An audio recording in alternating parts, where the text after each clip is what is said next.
Bulikam ang gulo ng mga kabataan sa Sampaloc, Maynila. Kabilang sa mga sangkot sa riot, kagagaling lang daw sa simbang gabi.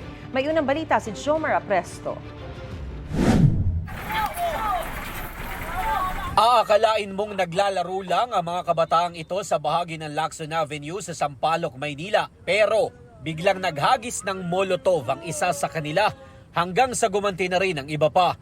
Ayon sa barangay, aabot sa 20 kabataan na pawang mga dayo sa lugar ang sangkot sa riot. Riot gang war, yun ang assessment namin sa kanila. Mga bata, minor, 8, 9, 10, 11, 12. Yung iba kasi galing sa simbang gabi. Ilang sasakyan ang tinamaan ng mga bato.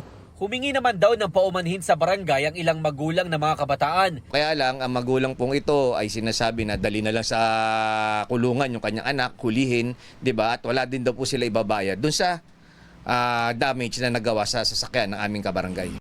Ang senior citizen na si Mang Albert daw ang madalas naglilinis ng mga bubog na naiiwan tuwing nagkakaroon ng riot sa kanila. Gaano kadalas nagkakaroon ng riot? Araw-araw po yan.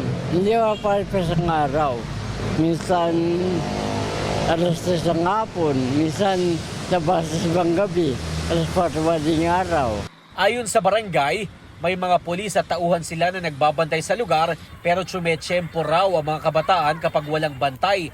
Ay naman sa Manila Police District, agad silang rumesponde noong mabalitaan na nangyari. Ang ginawa ng pamunuan ng Manila Police District, yan yung dalawang istasyon natin. Naglagay na tayo dyan ng mga pulis natin na magbabantay.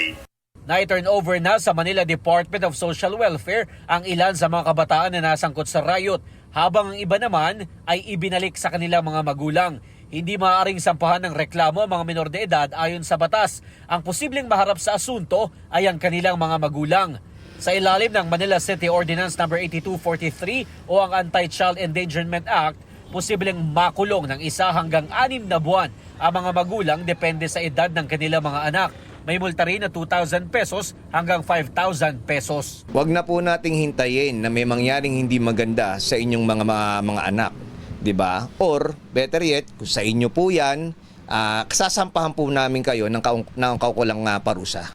Ito ang unang balita, Jomer Apresto para sa GMA Integrated News.